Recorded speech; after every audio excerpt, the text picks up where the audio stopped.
بسم الله الرحمن الرحيم الحمد لله رب العالمين والصلاة والسلام على رسوله الكريم نبينا محمد وعلى آله وأصحابه أجمعين أما بعد. So as we mentioned before, that Ibn Qudama rahimahullah ta'ala, he said that when you look for a friend, and there are 5 characteristics, 5 things that you need to look out for when choosing a friend. Number 1, he's aqil, he is someone that is sensible, aqalmand as you say it. Number 2, that he is someone that has good akhlaq, good manners. Number 3, that he is not a sinner, an open sinner, a fasiq. Number 4, he is not an innovator. Number 5, he is not somebody that is overly ardent over the dunya. And then concerning this second trait, this second characteristic about having good manners, then we mentioned that Imam Ibn Abi Zayd al-Qayrawani rahimahullah, he said that good manners, they are based upon 4 ahadith. Good manners, they branch forth from 4 ahadith. Good manners are based upon 4 pillars. And then we mentioned in the last sitting, we had a look at the first pillar of good manners, which is based upon the hadith لا يؤمن أحدكم حتى يحب لأخيه ما يحب لنفسه. None of you truly believes until he loves for his brother what he loves for himself. And so today we'll look at the second hadith briefly, which is the hadith of Abi Hurairah radiallahu ta'ala anhu, recorded by Bukhari wa Muslim, that the Messenger alayhi salatu wasalam said, من كان يؤمن بالله واليوم الآخر فليقل خيرا أو ليصمت. Whoever believes in Allah and the last day, then let him say that which is khair, that which is better, that which is khair, meaning that which is better, or he should be silent. So Shaykh Abdul Muhsin al-Abbad hafidhahullah ta'ala, concerning this particular point, because the hadith itself is a bit longer than this, but concerning this point, he quotes a statement of Imam al-Shafi'i rahimahullah. And Imam al-Shafi'i, he said, معنى الحديث إذا أراد أن يتكلم فليفكر فإن ظهر أنه لا ضرر عليه تكلم وإن ظهر أن فيه ضررا وشك فيه أمسك. Imam al-Shafi'i, he said that the meaning of this hadith is that when a person, he wants to speak, then let him think. If it becomes apparent to him that there's no harm in him speaking, then he speaks. If, however, it becomes apparent to him that there is harm in his speech, or he's unsure, maybe there's harm, maybe there's not, then the person withholds from speaking. Imam al-Shafi'i, he says that before the person speaks, he thinks, is there harm in what I'm going to say? Is there harm in what I am going to say? Or is there not? If you know that there's no harm, then you go ahead and you say what the thought was in your mind. If you know there's harm in what you're gonna say, or if you're unsure, maybe there's harm in what I'm gonna say, maybe there's not any harm in what I'm going to say, then a person withholds. As some of the Salaf, they said, be like the blind man, be like the darir, the blind man. The blind man, he has a walking stick, doesn't he? And the blind man, before he moves forward, before he takes a step forward, he gets his stick, and he touches and he taps on the ground to make sure that this place where I'm going to put my step is safe or not. Then he takes his step forward. So the Salaf, they said, some of the ulama of the past, they said, be like the blind man who makes sure that the step that I'm going to take is safe, then he takes the step forward. So therefore, from good manners, from being a good, well-mannered person, beautiful character, is that a person, he controls his tongue. There are 4 pillars to good manners. Number 1, salamat al-sadr, clean chest. You love your brother for the sake of Allah. Number 2, controlling your tongue. Number 3, that you keep away from those things that don't concern you. Number 4, that you're not driven by your impulses.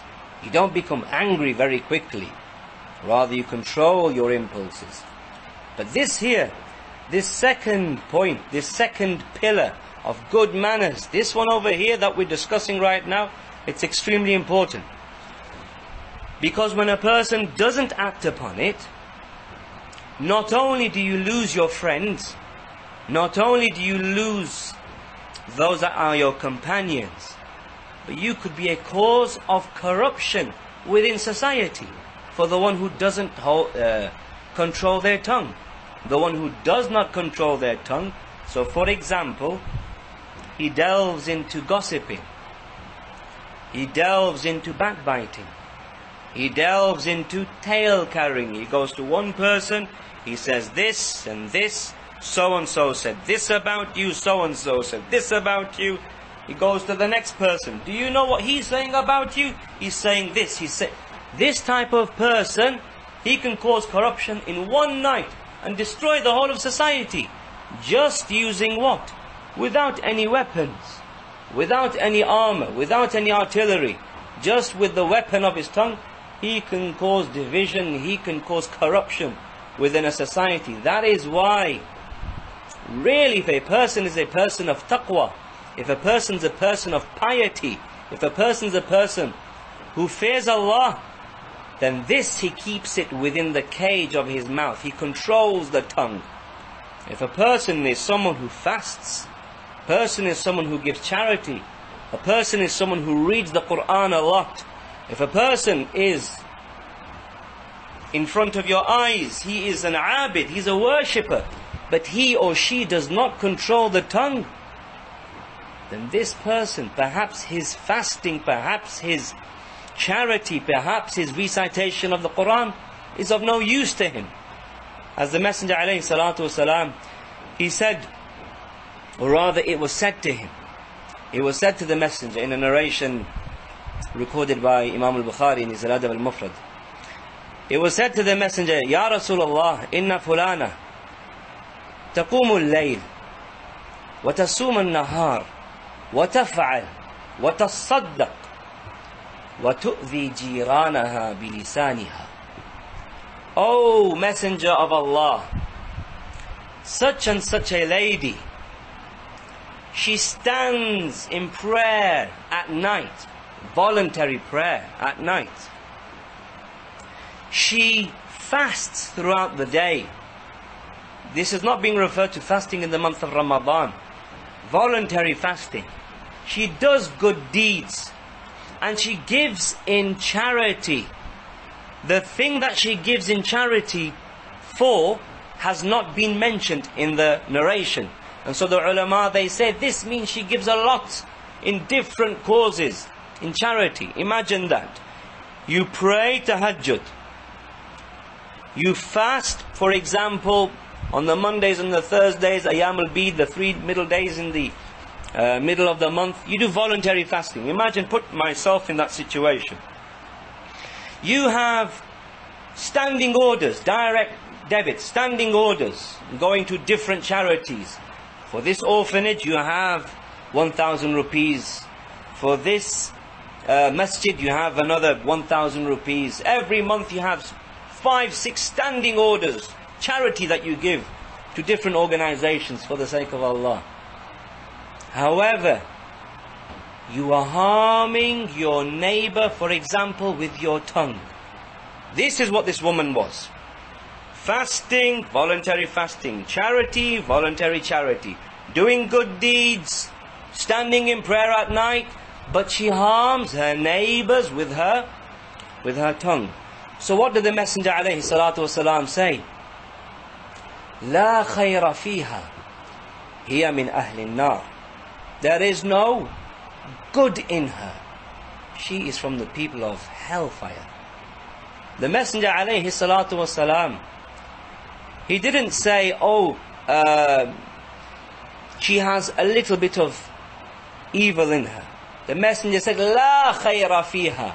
He negated absolute good from her. There is no goodness in her. There isn't anything that you call good. لا خير فيها. She doesn't have it. هي من أهل النار. هي في النار. She's in the fire. The Messenger condemns this woman to the hellfire. Why? Because she doesn't pray? Because she doesn't fast? Because she doesn't give in charity? She does all of that better than me and perhaps others. However, the Messenger condemns her to the hellfire because she can't control her tongue. The companions, when they told the Messenger about this woman, they didn't say تُؤْذِي جِيرَانَهَا بِيَدِهَا. They didn't say this woman harms her neighbors with her fists, harms her neighbors physically. No, harms her neighbors with her tongue.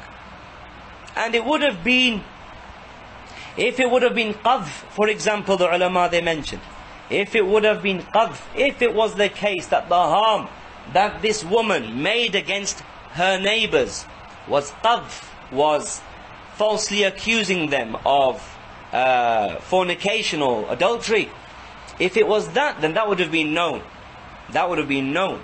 Because then the punishment would have been applied upon her. So less than that, the harm that she did to her neighbors with her tongue was less than that, backbiting about them, gossiping about them, swearing at them, and so on and so forth. Because this woman can't control her tongue, the Messenger condemns her to the fire of hell. But then in contrast to that, the companions, they say, وَفُلَانَ وَفُلَانَ, that so-and-so, تُصَلِّي الْمَكْتُوبَةِ, that so-and-so, she prays her 5 mandatory prayers. They didn't mention anything extra. She prays her 5 mandatory prayers. وَتَصَدَّقْ بِأَثْوَارٍ, and that this other woman, she gives in charity athwar, curdled cheese. Not a lot. It's not worth a lot of money. وَلَا تُؤْذِي أَحَدٍ, but she does not harm anybody. And so the Messenger alayhi salatu wasalam, he said concerning the second woman, هِيَ مِنْ أَهْلِ الْجَنَّةِ, she's from the people of paradise. So therefore, there are fasting people, charitable people, from the people of hellfire. There are people who give in charity. There are people that stand in night in prayer, from the people of hellfire. Why? Because they cannot control their tongue. The Messenger alayhi salatu wasalam, he says that whoever believes in Allah on the last day, he should speak a word of good or keep silent. This is from good manners. This is from good character. This makes you a beautiful person as far as your character is concerned, that you're someone who controls your tongue. And likewise, from the effects and the impact of not being able to control one's tongue is that, number one, the impact upon you in your akhirah is severe. In the akhirah, the impact upon you for not controlling your tongue, it can be horrific. Jahannam, wal-'iyadhu billah. And that is enough as a threat. But then in addition to that, for the one who doesn't control their tongue, in this dunya, he can receive evil consequences.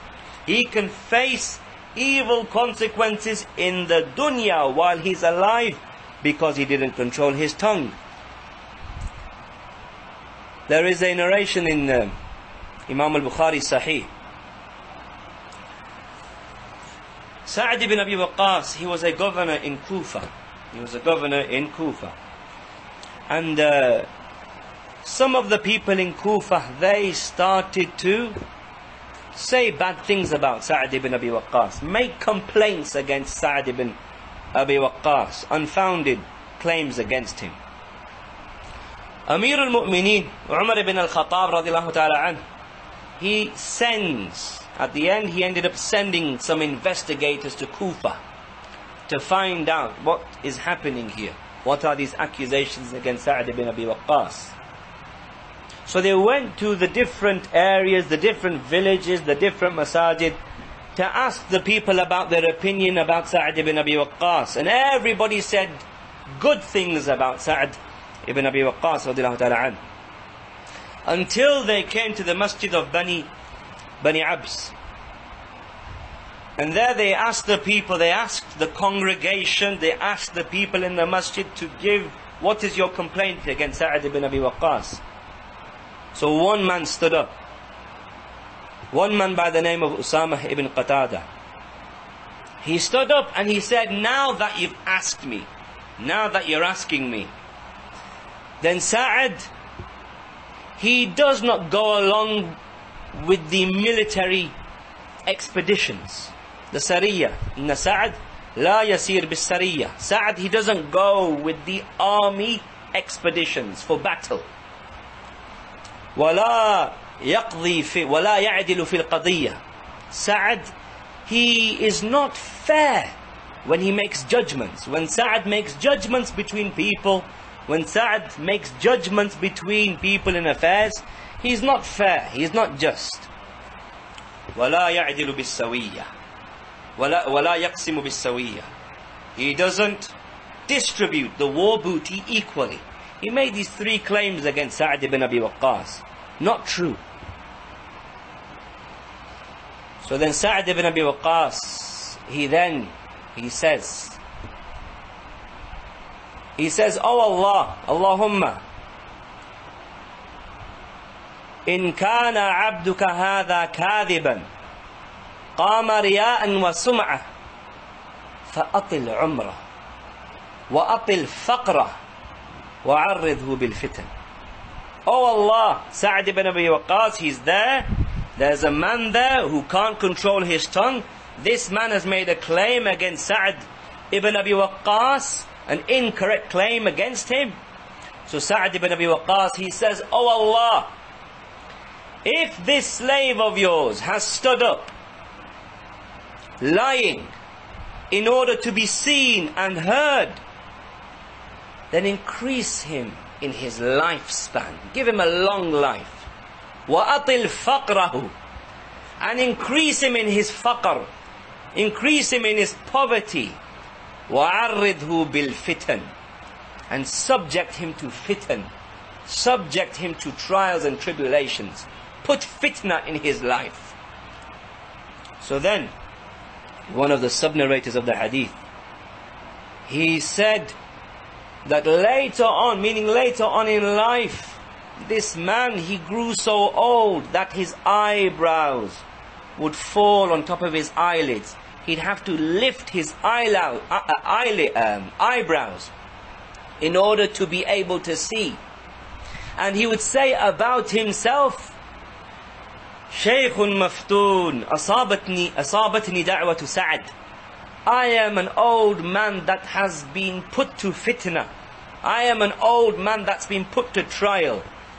The da'wah, the dua of Sa'd ibn Abi Waqqas, it's got me, it's afflicted me. This old man, the sub-narrator of the hadith, Abdul Malik, he said, I would see him in the streets. An old man, he is an old man now. And I would see him in the streets chasing the young girls, harassing them. This is the consequence of what? Not acting upon this hadith of the Messenger alayhi salatu wasalam, when he said, Man kana yu'minu billahi wal yawmil akhir falyaqul khair aw liyasmut. Whoever believes in Allah and the last day, then let him say a word of good or keep silent. So this is a very, very important pillar from the pillars of good manners, that we control our tongues. We ask Allah Ta'ala bi asma'il husna wa sifatil ula on this night that He aids me and He aids you and He helps us, those that are here and those that are listening, that He aids us and He assists us in controlling our tongues such that we are not put to trial by Him in this life. Innahu waliyu dhalika wal qadiru alayh. Wa sallallahu ala nabiyyina Muhammad walhamdulillahi rabbil alameen.